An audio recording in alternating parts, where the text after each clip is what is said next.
What if I told you that a 7-year-old boy from rural Nebraska drew detailed battle maps of star systems that wouldn't be discovered by our most advanced telescopes for another 15 years?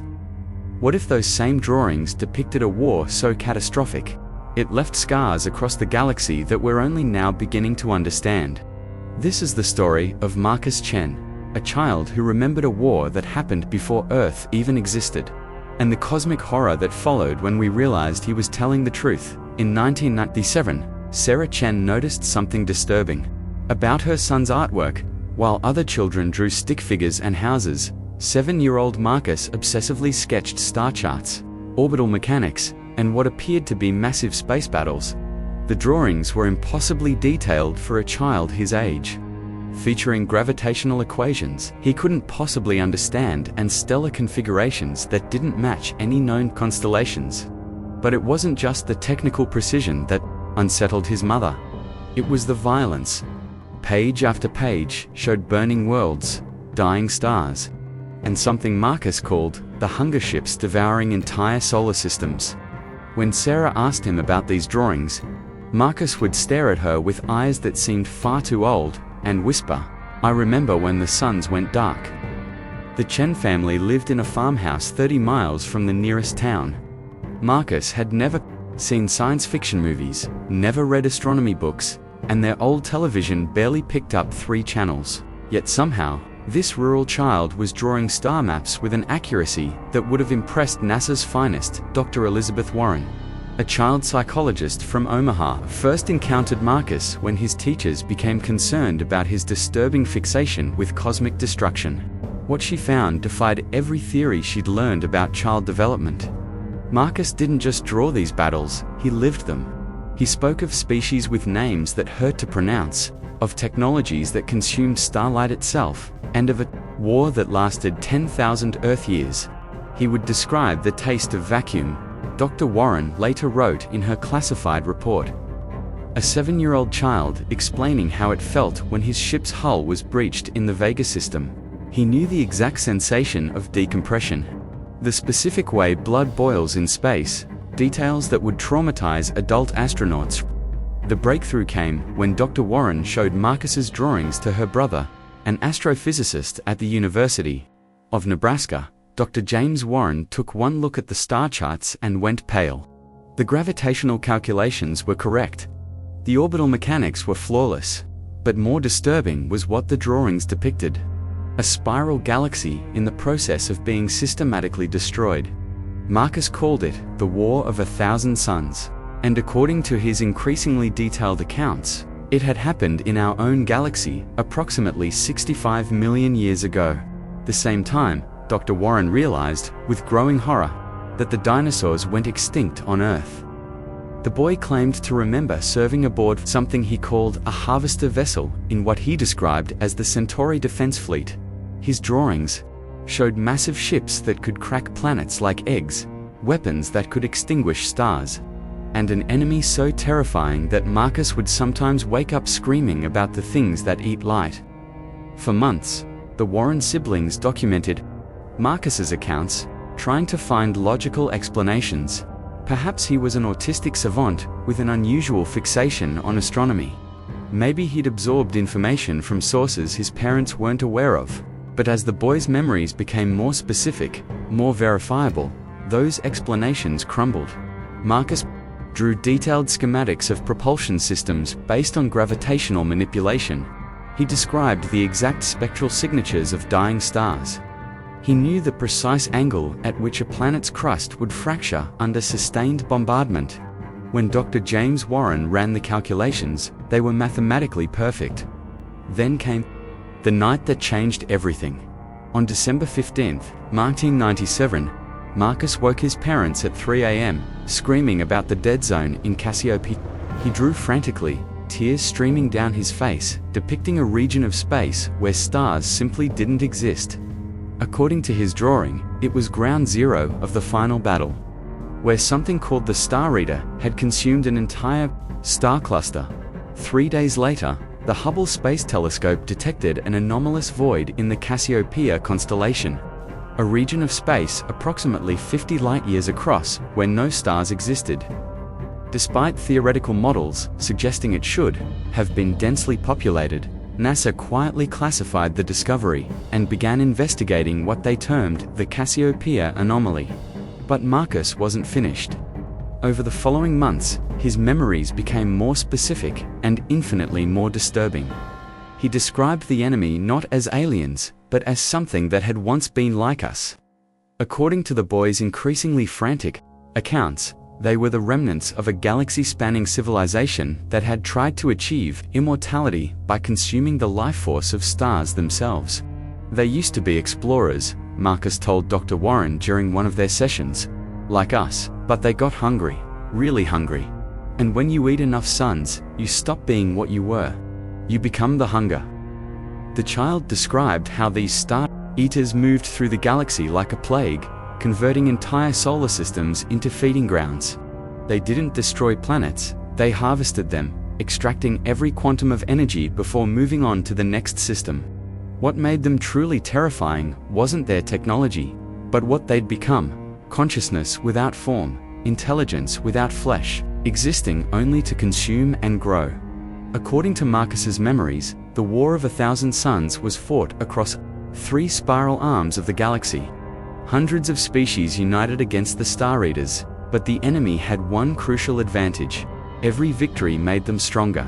They absorbed the energy of destroyed fleets, consumed the life force of defeated worlds, and grew more powerful with each conquest.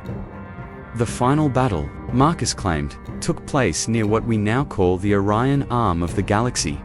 Uncomfortably close to our own solar system, the combined fleets of a dozen species made their last stand around a massive star they called the Heart of Light. The battle lasted 17 years and ended with the deliberate collapse of the star into a black hole, taking both the defending fleets and the Star Eater motherships with it. "We won," Marcus would say, staring at his drawings with eyes that held too much knowledge. But winning meant dying. Everyone died. The good guys, the bad guys, everyone. Except the memories. Memories don't die easy. By late 19... Marcus's case had attracted the attention of several government agencies. His drawings were being analyzed by teams at NASA, SETI, and organizations whose acronyms Dr. Warren wasn't allowed to mention. The child's anatomical knowledge of extinct alien species, his detailed descriptions of technologies beyond our current understanding, and his unnervingly accurate astronomical predictions had convinced even the most skeptical scientists that something unprecedented was happening. But the most disturbing discovery came when researchers began finding physical evidence to support Marcus's claims. Deep space surveys started detecting unusual isotope signatures in regions Marcus had identified as battle sites. The Spitzer Space Telescope found debris fields in empty regions of space, metallic fragments that didn't match any known stellar formation process. Most unsettling were the ghost signals, electromagnetic echoes that seemed to carry traces of organized information, as if ancient communication networks were still trying to function across the cosmic graveyard. Dr. James Warren's team at the university began plotting Marcus's described battle sites against actual astronomical data. The correlation was impossible to ignore.